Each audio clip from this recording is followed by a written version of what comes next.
Hey y'all, and happy Friday, y'all. Woo, God is good. Happy Friday. So today, y'all, is my favorite section. I don't know why, but I just love hair color. Like, if y'all follow me, which most of y'all probably don't, you will see all the colors I have done on my hair. And a lot of them when I was younger was trial and error, but whatever. But I'm excited about today. So today we're going to jump right on in, y'all. I know it's Fresh Face Fridays, baby. On Fridays, I do not wear makeup. And the closer I get to 40, I don't care. Okay, so see all these blemishes because the black don't crack. But anyways, good morning. Let's get right into class, y'all. Today I'm going to make this quick but efficient. Okay. So as I always tell y'all, make sure that you have read your book first. I am going to be looking at my notes over here, but I use the My Lady book, and all of this information comes from chapter 16. So this is just a review. And like I said before, don't mind me looking over here at my notes. But why do we study hair color, y'all? The main reason why you're studying hair color is to make sure that you are able to provide proper services for your clientele. You do not want to just start doing color and messing up your client's hair. You just don't want to do it. So learn how to do it properly. So first things first, we're going to talk about the difference between the word hair color and the word hair color. Okay, I know that this is crazy, but let's tell the difference. So you have the word hair color, one word, okay, that refers to color that you have placed on your client's hair.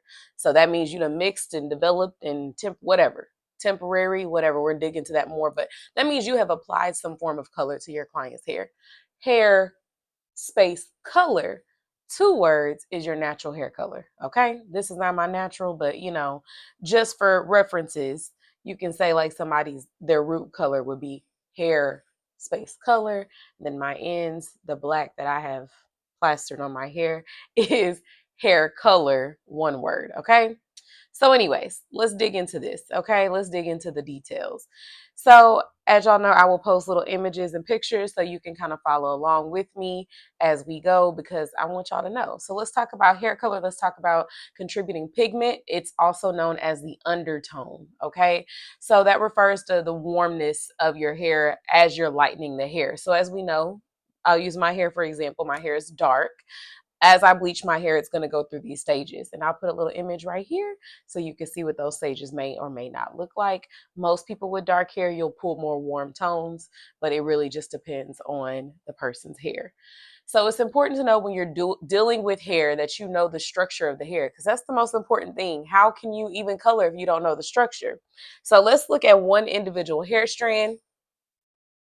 That you have three layers. You have your cuticle, that's the outermost layer. That's the part that kind of opens and closes. It protects the cortex. Okay, that is important to know. And that is 20% of your hair's strength. So 20%, and remember, it protects the cortex. If your cuticles are damaged, you'll see color fading, you'll see the frazzle, the fried ends, the splits, those things like that. So your next strand, the next piece, which would be in the inner part, the next inner layer, is going to be your cortex, and that gives your hair strength and elasticity, and it also contains your natural pigment or your melanin, okay, for your hair. We'll dig into that deeper too later on. So whenever you're doing different hair colors and stuff, you'll have temporary sits on the outside of the cuticle, and then we're gonna move in with the more demis and things of that nature, and then permanent, baby, it's all up in there. Then you have a medulla. Everybody does not have a medulla, but that would be the most innermost layer of your hair. Medulla, I don't really know what it does. I don't even think they know what it is, but long story short, everybody doesn't have one. Fine, thin hair typically does not. Sometimes super light hair does not. But you still need to know that we have one, okay? Possibly. So let's talk about the different textures. Right here, we have fine, medium, and coarse textured hair. Now, this often gets confused with curl pattern. They are not the same. So what that means is you're going to look at an individual strand of hair. If that hair is super, super, super, super, super thin, that is fine. Okay. Then of course, medium is medium. And then if it's super thick, that is a coarse textured hair. And a lot of times people with curly hair, they're automatically put in the category of coarse, but that is not always the case. I have curly hair, but it's very fine. So it's very important that you remember when you're talking about your hair texture, you're looking at the individual strand of the hair and how that hair itself is structured. So when you have fine hair, you usually have tightly packed mannequins. You have finely, I can't even talk today, y'all. Tightly packed melanin. Okay, that's what you have. And then your color, it usually goes a little bit darker or quicker. So when I color my hair, y'all, it's just like that. Okay. Then you have your medium textured hair. It's moderate. A lot of people, you have average. It's medium. It's like the Three Little Bears. Okay, it's preferred, I guess you could say. Then you have coarse textured hair, which would be loosely grouped mannequin. Why do I keep saying that? Loosely grouped melanin, and it takes longer to process. So just think about it like this. If I have a thin sheet of paper, and then I have a towel, and then I have like a beach towel. The thin is that thin layer. Whatever I drop on it is going to soak up quick. If I have medium, whatever I do with that is going to be medium. And then if I have a super thick towel, it's going to take longer to absorb. So let's kind of look at it like that. Okay. So that part. Let's talk about density. So density also often gets confused as well with texture. So let's take a square. Okay. This is a square. We're going to pack in 5 pieces. If I pack 5 pieces into this little square, it's not very dense. Okay. That means that per this square inch, I don't have much hair in there. So that would be somebody whose hair from outward looking appears to be thin because their hair is more spread out on their hair. If I'm looking at that same square and I put 30 pieces of hair in there, okay, that's more medium. So now I'm having more hair in there. So it's medium density. Let's say I have that same square and I put 1,000 pieces packed up in there. That person has extremely dense hair. So that is what density is. It's how much hair you have in that little square inch. So please don't get it confused with the individual hair strand. So somebody with super dense hair, that person's ponytail, when they pull it, is probably this big. Somebody with medium density, they probably have like a medium size. And then of course, somebody with low density, they'll have a itty bitty bitty tiny ponytail. So that's that. Now let's talk about porosity. Porosity, ladies, gentlemen, is something that is important because that kind of tells you what products you should or should not be using. So if you're going to have somebody who has high porosity, let's start with high. That means those cuticles are wide open. So things come in and they come right back out. Okay? Come in, they come right back out. That means you wide open. Okay? Then we have, let's say we have a medium porosity. You kind of come in and you kind of come out, but some of it stays in and some of it stays out. So it's actually a very good balance. Okay. And then if you have low porosity hair, that means your cuticles are like this. They so tight, nothing's coming in and nothing's coming out.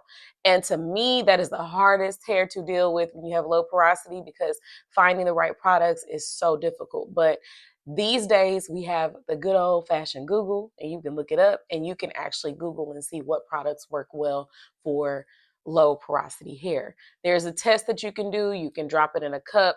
I'll leave a link below if you're interested in seeing what type of porosity you have in your hair. That's a good way to tell. But as I've been doing hair longer, you kind of can, once you get to doing somebody's hair, see, you can spray water on it when it's clean. If it rolls right off, their hair has low porosity. If you spray that water and it soaks right in and it's kind of like a little drippy, kind of, that's medium. And if you spray it and it's just, then that's high. So low porosity, your cuticle's tight. It's difficult to penetrate things in there. They require longer processing time for hair color. Average, average. Okay, it's in the middle. It's your good one. And then high porosity, your cuticle is lifted a lot and it allows color to penetrate quickly, but it also fades quickly. So keep that in mind. When you chemically alter your hair, you are also altering the porosity of your hair or your client's hair. So when you are doing these things, keep in mind you're opening the cuticle and you're slightly damaging it. So the hair is becoming more and more porous as you chemically alter your hair. Okay. The next thing, let's talk about tones. I probably am going to break this video up into 2 because this is a lot of information, but I really feel like it's important to know. So that part. So I'm going to put a color system up in here. You will see that when somebody has a level 1, which is the darkest hair, your underlying pigment is usually some type of red. Then as you go down the chart, your highest number, which is 10, is your lightest color of hair. So your natural blondes are a 10, your natural black hair is a 1, and then everybody else is kind of in the middle. I always, always, always recommend that you keep a chart like this until it becomes in your brain, because as you do color, you will be able to see when you start lifting someone's hair exactly what needs to be done based on that underlying pigment. So you're going to go from, let's say we have a number 1, and that means that the hair is black. Your underlying pigment is red. So as I bleach that person's hair, it's going to go from that to like a reddish orange, and then to orange, and then to yellow. You're going to work your way down until you get to that yellow. And then usually when you get to the yellow, that's when you'll introduce toner to give that client the tone that they actually want to achieve. Okay. If you follow me on social media, I do a lot of blondes. I color a lot of wigs. I color a lot of hair. My TikTok, I typically pop in and out with some videos, and you can see how someone's hair will go from yellow, yellow, yellow until I tone it. But we'll dig into toners later. I'll get y'all into that. Okay, so remember that every brand is different, but you always want to check when you're doing hair color what level you're looking for. So this right here is a hair color chart. And when you're going to purchase hair color, let's say you go to like an Armstrong McCall, a Sally's, whatever the place is where you live, RDA, ProMart, any of those things, you're going to see different brands. And I'll try to post some brands over here for you to see. Let's say that, actually, I'll use my own hair for example. I have like a dusty brown hair color naturally. I don't like it. It's boring. So I go in with a 1, which is black. And then I choose the letter next. So just depending on my mood. Most of the time I want blue, blue, blue, blue, blue, black. I want the blackest of the black. But every now and again I go in and I use Pravana Hydro Gloss. That's what I use for my black. They won't have it. So what I get from them is a 1N. What that means is a neutral color. That means it doesn't have it's an even balance of warm and cool tones. So it's right there in the middle. So I'll get a 1N from time to time. Now, I had red hair previously. And when I had red hair, I went over my hair with a 1A. The purpose of that was to cancel out the red tones because A is ash. So you'll have your number on your color, and then you'll have a letter. The number represents the level, and the letter represents the tone or the pigment that you're putting in the hair. I hope that makes sense. Also, I recommend when you start using colors, go on these people's website and get to know their colors, because one company may call it this tone and another may call it this tone, but at the end, the base is still the same. So Pravana offers a free color course. FYI, I'll try to remember to link it in the description box. I think it's wonderful because it's very simplified, very quick and easy, but it kind of gives you some good ideas when it comes to color. So let's talk about the difficult hair to color, gray. Now, per state board, they say gray is not more difficult, but per professional experience, gray is more difficult to color. It's so much that brands will offer colors that are specifically for gray hair. So when you're taking your state board exam, on your state board exam, it's going to say, oh, it's all the same. It's all the same. It's not it's not more coarse. It's not more this. It's not more that. You get where I'm going, okay? But gray hair in your professional setting, you need to have coverage for gray hair because it can be difficult to cover. Even though it's pigment loss, it usually happens at different times of people's life. I have gray hair and I'm almost 40, but I've had those same gray hair since I was in my 20s. And then I have friends who are the same age as me with full heads of gray. So it really is genetic, and that just is what it is. The amount of gray hair you have is just depends on genetics. But biblically speaking, man, that's a sign of wisdom. I'm just saying. So it may not be a bad thing. All right. So let's talk about the next part. Let's talk about color theory. I love color theory. So this week, I'm going to tell y'all a little story. I colored a wig for a client. The wig was black. I bleached the wig. It went from black to red to orange to a yellowish color. I sent a picture to my client to let her know, because I like my clients to know, like, after I bleach the first thing before I tone it, I like them to see, like, hey, this is what it lifted to. Let's see what tone you want. I like to confirm, because your clients may not see what you see as a professional. So my client asked for a ash blonde wig. So it's yellow, okay? It's yellow. And it has some tones of orange. I actually did some highlights in it. So we had some pieces with orange, some pieces with yellow. What cancels out the orange? Well, let's look here at our color chart, okay? So when you look at this color theory chart, you go directly across and that will cancel out. So if I have all these orange tones, directly across is the color blue. So I used a blue-based toner and it came out beautifully. When I say it's beautiful, she loves it. I will, if she will allow, I will share it on my TikTok. So yes, that part. If you want to see it, go see it. But color theory is if you don't know color theory, you will not be a good colorist. You won't. So if you have red tones, you'll go across your color wheel and you see the color green. That will cancel that out. Vice versa. You have more yellowish, like your gray clients, you'll see them use the purple shampoos. That brings the whiteness. It cancels out some of those yellow tones. So color theory is extremely important. So let's dig into it. We have what we call primary colors, okay? You have yellow, you have red, and you have blue. So those three colors are very important because without them, you won't even know how to start. So let's take it one step at a time. These are primary. So write that down. I hope y'all got a notebook when y'all in my class because that's what I require in my classroom, okay? Then we have our secondary colors. We have orange, we have green, and we have violet. Now let's think about why we have those colors as secondary. That is because if you take red and you take yellow, what's in between? Okay, we here because I got the smart class. If we take, what's my next color? We have red and we take blue. What do we have in between? Yep, we got that purple. And then if we have yellow and we have blue, what's in between? Green. That is why those are your secondary colors. It's basically the in between, okay? We're not done yet. Then we have our tertiary colors, okay? So that's in between the in betweens. So you have your secondary colors, okay? So we're going to go right here. Let's say we have I'm gonna put a picture up here. I can't see at the same time, but let's say we have a green right here. I got my notes over here. Yeah, I got a green and then I have a blue. So what's in between that? Blue, green, right? If I keep going up and I have a green here and then I have a yellow here, then I have green, yellow.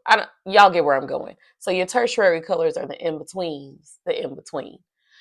Memorize those. If you just don't have that good of a memory, girl, just put a chart. Like for real, like get you a chart and put it up.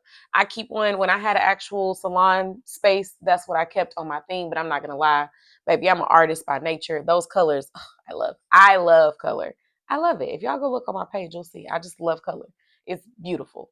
So back to canceling out colors. Let's talk about this, the complementary colors. Okay, that's what you would call those. So when you have complementary colors and you're formulating hair color, you basically need to know, hey, when I did my client's hair this way, I got too much of this. So I can add this to get to my end results. Okay, so those complementary colors are important. I'll put my chart here. If I got red and I don't want that red, I'm putting green. If I got green and I don't want that green, I'm putting red. Pro tip while we here. I got a lot of girlies that have come to me and they've had blonde hair. And they're like, oh, I'm so tired of my blonde. It's so much maintenance. It's so expensive. I'm tired of coming back every so often. Let's just go back dark. Cool. Hey, that's my job. I'm going to do it. But what I am going to do when I'm over there mixing is add a drop of red in there. And the reason why is because 98% of the time when you put a dark color over some blonde hair, it turns green. And nobody wants green hair. So to eliminate that, you're going to add a little red in whatever color you're covering their hair with, and that will neutralize those green tones. And so you'll get a nice, even neutral brown or dark color, whatever it is that they want, even black. Because yes, that black will take, and the black will look beautiful for about 1 to 2 shampoos. You're going to go outside and you're going to start to see green. And then as you shampoo and that black fades and fades and fades, the hair is going to become more and more green. So keep that in mind. Okay. Blue cancels out orange, orange cancels out blue, and then yellow and purple and vice versa. Okay. So let's talk about tone. We have warm tones, we have neutral tones, and we have cool tones. I'm just going to show you a picture because I feel like that is the best way to explain warm, cool, and neutral. I prefer cool tones on my skin. My skin tone is very neutral. All of my foundations are very neutral. I prefer cool tones on me. Now, I have siblings. They have more of reddish tones to their skin. I prefer more warm tones on their skin. Some people prefer opposite. It is really, beauty is in the eye of the beholder, but I very firmly suggest that when you are doing color, you explain to your clients the difference. I'm going to insert some pictures here so you can see some of the pictures my last client sent me and how confused you can be as a hairstylist. That's why it's important to have a consultation and have good communication, because she sent me golden, she sent me ash, she sent me, I mean, everything. Okay. And was like, do this. Girl, what am I doing? Because I'm confused. That's what I am. And she probably is going to watch this. I love her, but I get on her all the time because what she's sending me is not consistent with what she wants. Because you can't have warm, cool, gold out this. It's all over the place. So what I did this last time, I gave her all of them. I got some warm tones in there. I got some cool tones because I realized that's what she prefers. But some people prefer only cool. Some people prefer only warm. So be very, very concise. Always use pictures and not one. You need multiple pictures. Also, always take your client out in the sun, natural light, so you can see what those things look like, okay? I'm going to talk about this and then we're going to put a pin in it and we'll do the next part on part 2 because I don't want to make this video too long. But your warm tones will be your gold, orange, red, and yellow. Your neutrals, they're neutral. And then your cool tones would be more of your they oh my gosh, my mind just went blank. Your blues, your greens, your violets, okay? So that would be your cool tones. I'm trying to show y'all this picture. I'll post it up here so you can see. And then we're going to put a pin in today's lesson class. Okay, so if y'all could, please comment below, let me know how y'all doing? Tell me where you from. Give me a little something. I like to know my class. Y'all know I teach a real class in person, so I want to know my online class as well. So I hope y'all have a great day and stay tuned for part 2. I'll try to have that up ASAP. Bye.